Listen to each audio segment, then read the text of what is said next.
tahu lagu Amazing Grace? Lagu Amazing Grace ini adalah salah satu nyanyian pujian yang sangat dahsyat dan sudah terkenal di seluruh dunia.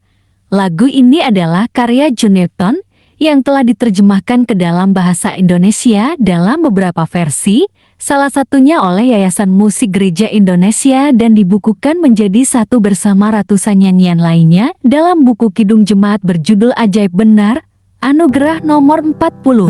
Amazing grace, how sweet the sound that saved a wretch like me. I once was lost, but now I'm found. Was blind, but now I see. Tetapi siapa yang tahu bahwa lagu ini ditulis dari wasiat pribadi hingga kisahnya sendiri mengenai anugerah Tuhan? Jadi, John menulis lagu Amazing Grace ini ketika dia menemukan kembali imannya kepada Tuhan dan menjadikan sebuah lirik sebagai pengakuan sejati dari rahmat luar biasa yang dia alami. Jutaan orang yang mendengarkan lirik lagu Newton ini sangat tergugah dan menemukan sebuah perasaan yang sama seperti Newton rasakan ketika menciptakannya. Lagu Amazing Grace adalah contoh lagu yang indah dari esensi penebusan kasih Allah, bahwa meskipun di saat-saat yang paling kelam sekalipun, kita tetap bisa menemukan rahmat Tuhan dan menginspirasi orang lain.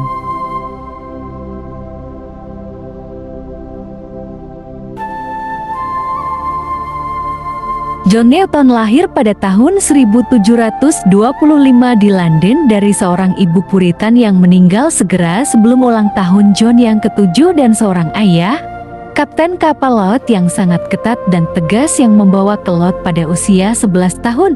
Setelah banyak hal yang sudah dilaluinya, akhirnya Newton pun terpilih untuk bergabung ke dalam Angkatan Laut Inggris. Karena ada sebuah kejadian, akhirnya Newton pun ditangkap di Afrika Barat oleh Amos Clow yang adalah pedagang budak. Setelah sekian lama, kemudian dia dibebaskan oleh seorang kapten laut yang disuruh ayahnya untuk menemukan John Newton yang hilang. Dan selama perjalanan pulang, kapal mereka terjebak dalam badai yang sangat menakutkan di Irlandia hingga hampir tenggelam.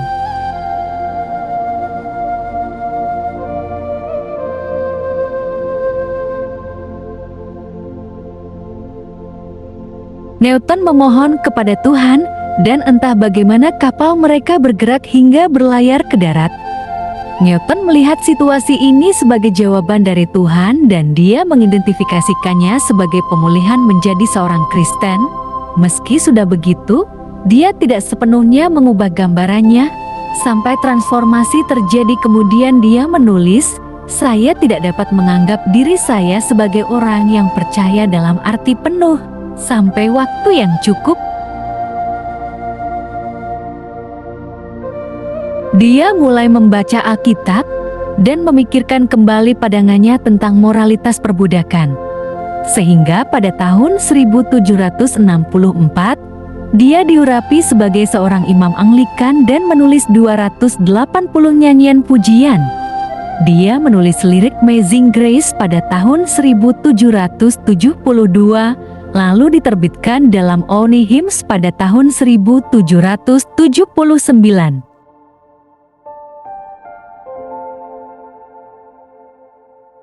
Ketika dia menemukan penebusan tersebut dalam kasih karunia Allah, dia pun mengartikan lirik Amazing Grace secara harfiah sebagai kesaksian dari kekuatan pemulihan kasih Allah.